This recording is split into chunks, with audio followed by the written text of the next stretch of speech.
Are you dating? Like, do medical students have time to date? What results should I be aiming for in grade 11 so that I can apply for medicine?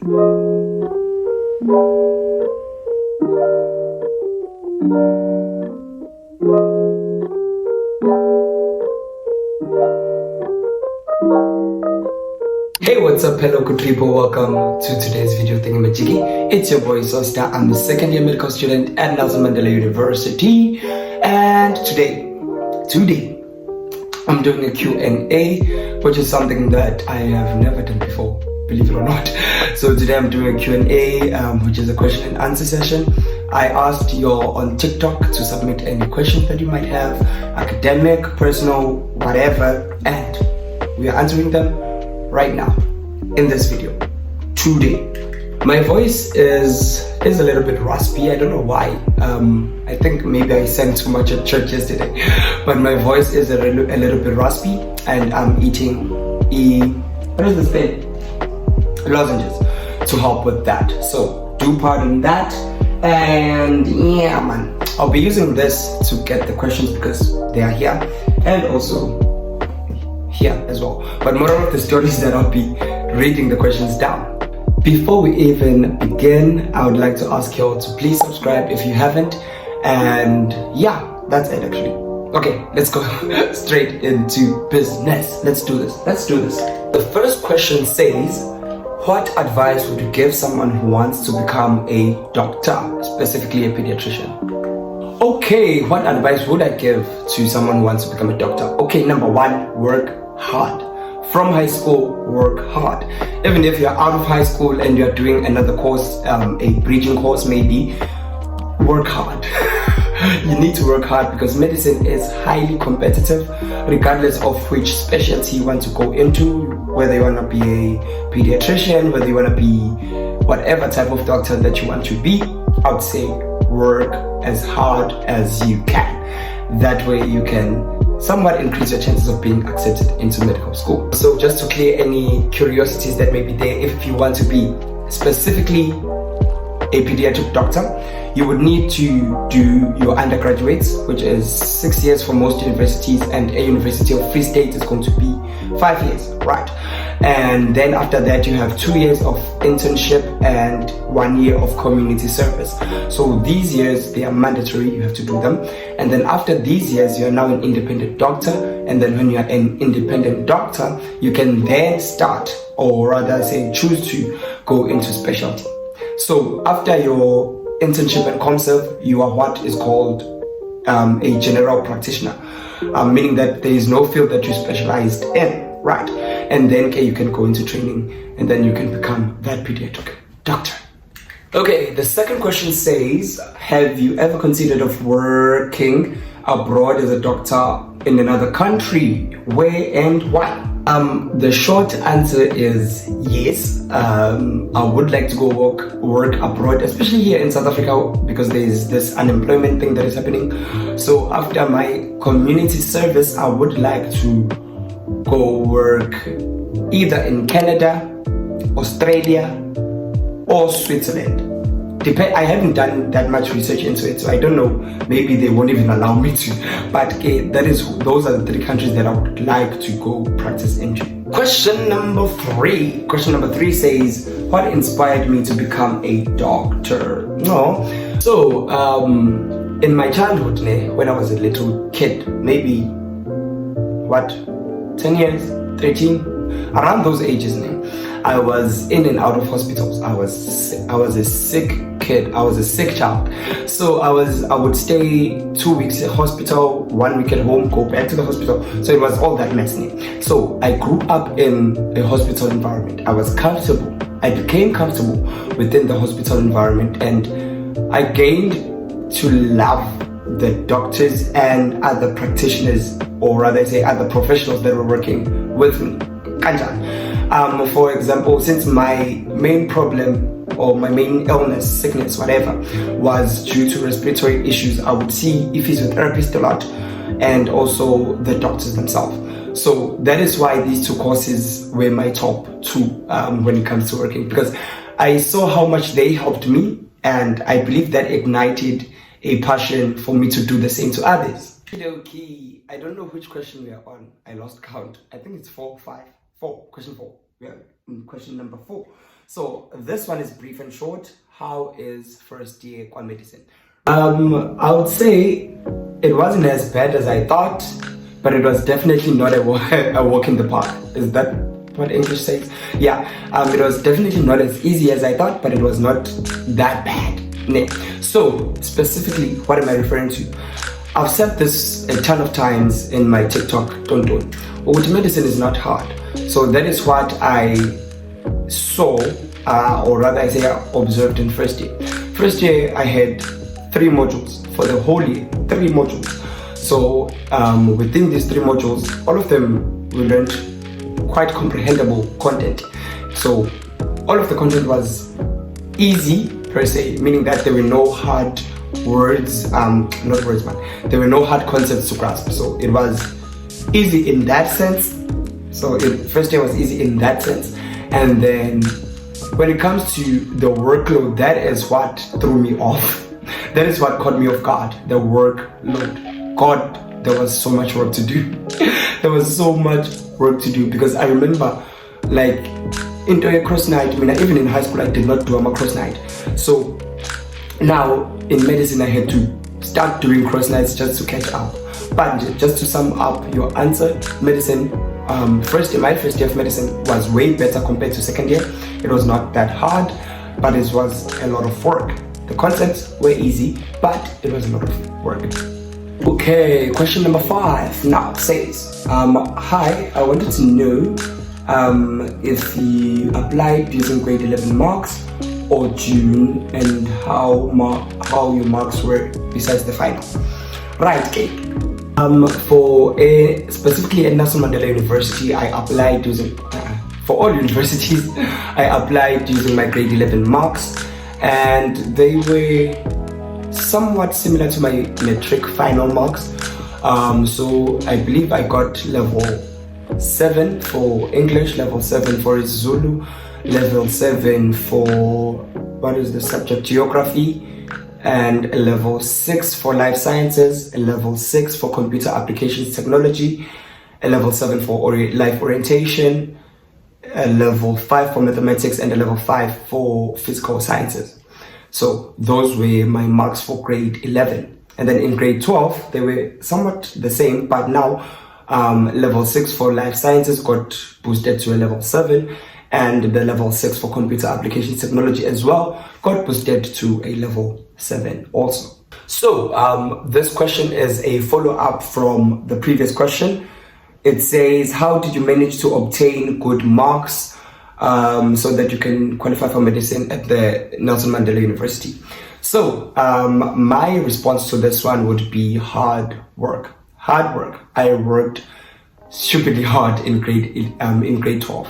Even though some marks, specifically my maths and physics for grade 12, do not reflect how much I worked, but I worked hard in grade 11, because what I would do in grade 12, what I would do when I got home, we had classes from 6 in the morning to 8 p.m.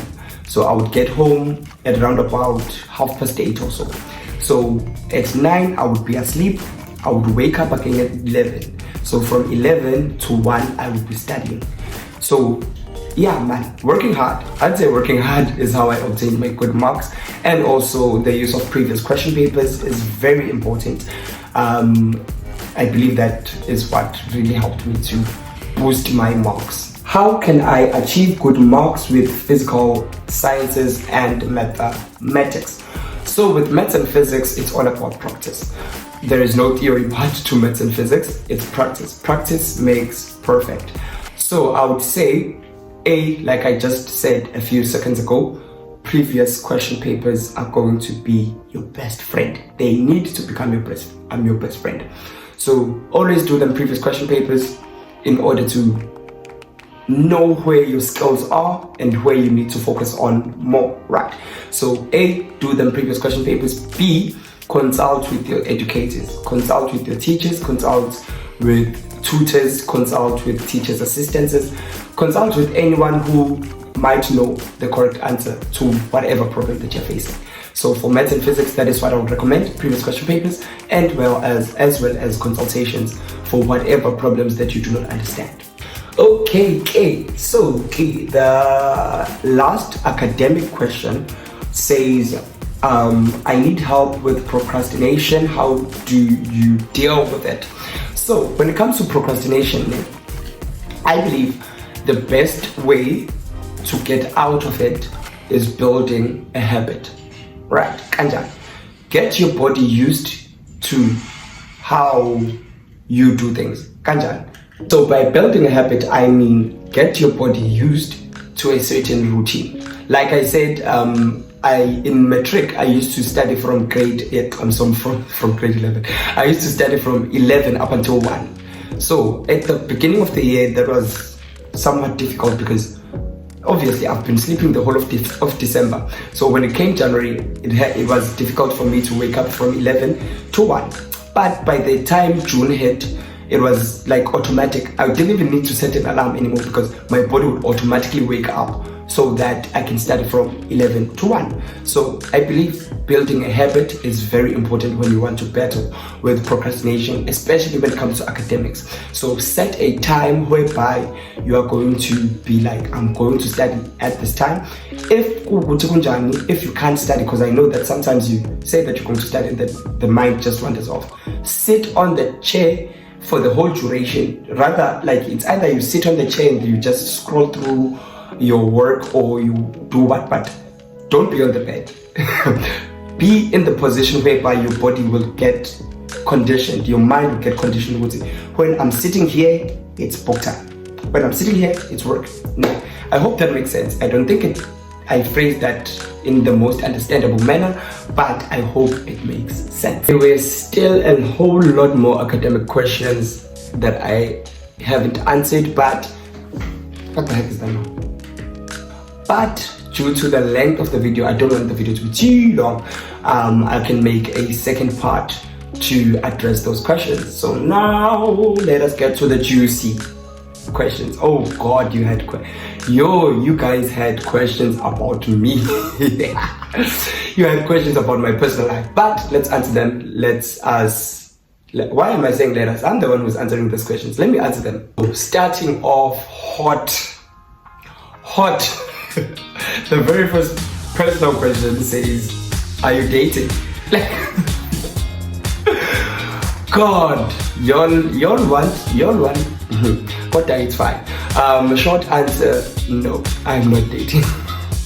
And as a follow-up to that question, there's a question that says, do medical students have time to date?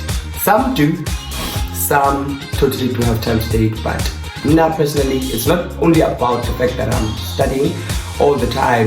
There are other factors as well that influence me not dating. But some medical students, in fact, most medical students, do have time to have romantic relationships with other people. Okay, so this one says, do you ever see yourself getting married? Yes, I do. Yes, I totally do. Yes, I do. The problem is, like I said earlier in the video, I do want to go work abroad with that whole shipongo. But I do see myself with a family, structured family, wife, kids, all that jazz names. So I do see that in my future. Just that I don't know how I'm going to make it work with me wanting to go work abroad. Maybe I'll go work abroad and then come back, get married. Or get married, go work abroad. I don't know. But I do see myself with a basic family structure. Where are you from? Okay, originally I'm from KwaZulu Natal, KwaNongoma. Yeah, but if you don't know it, Google it. Okay, this one is a little bit of a tricky one, but it's an interesting one. But it is a little bit tricky. It says, what are you passionate about?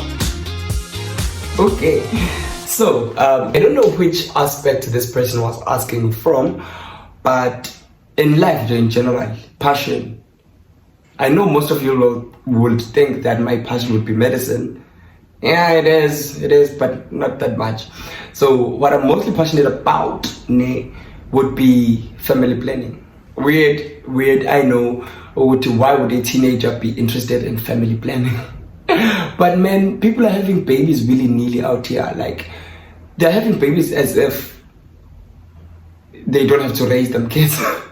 So I'm very interested in the topic of family planning. In fact, I was looking into doing an undergraduate degree while doing another undergraduate degree. I don't know how I'm gonna do that, but that's for the future. I'll tell you guys if I decide to go about doing it.